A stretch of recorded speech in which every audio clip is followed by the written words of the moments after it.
Today's daf is daf memheim, and we already started. We finished memheim and aleph. We're up to memheim and beis, and the beginning of perak hashutfim. The Mishnah says hashutfim, two people are partners owning one chutzner. We'll see later on that this chutzner is a chutzner ketana, and it's ein ba kedei chaluka,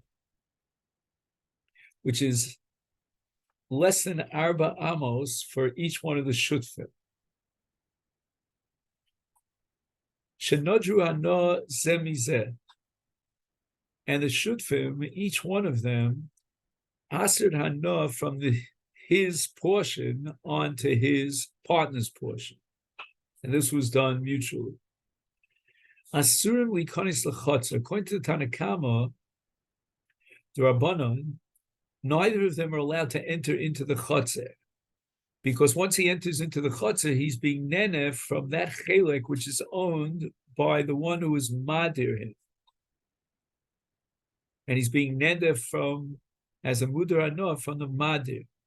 And even though, generally speaking, people are not makpid on drisas or regel b'chatzeram, but nevertheless, there is a schus shibud to each one of the shutfim, and therefore he could claim his ownership on that part of the chotzer.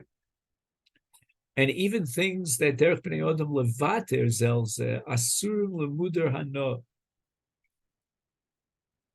Okay, then, so we have an isa drisas haregel, and now we're going to discuss the schus shibud. Ein adam osa davar she'eino shelo. I can't prohibit unto you that which is not mine. But nevertheless, if I have a schus in the shutfis, then as far as my chelik in the shutfis is concerned, I can prohibit that on you through a neder. And even though you also have a shibud, but my neder is going to be mafkia your shibud. And that's the principle called Nedarim mafkia midei shibud. Now, the Rosh writes that even according to the Man Diyomus, the matir, in a case of vitur, of something that generally people are not makpid on, nevertheless he would agree to prohibit drisas haregel, because the machlokas about drisas haregel is only in a sada, but in a chotzer, b'nei adam makpidim al drisas haregel. Now the Rabbanon hold ein breira.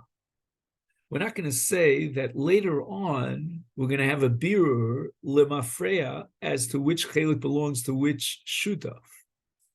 If we did apply the principle of breira, then for sure he would be allowed to enter into that chotzer, because that would determine lemafreya that this was his chelik in the chotzer.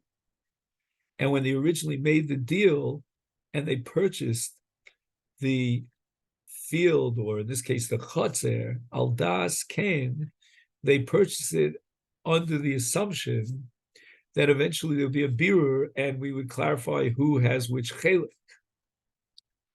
But the Rabbanan did not accept breira in this case, and therefore each one of the shutfim has a right to impose a neder prohibiting the other shutf from drisas regel. However, Rabbi Eliezer ben Yaakov Omer mutter. What does it mean? Zenech nasatoch shelo, zenech nasatoch shelo. Each one of the shutfim is allowed to enter into the chotzer, because Rabbi Eliezer ben Yaakov accepts the halach of yesh breira.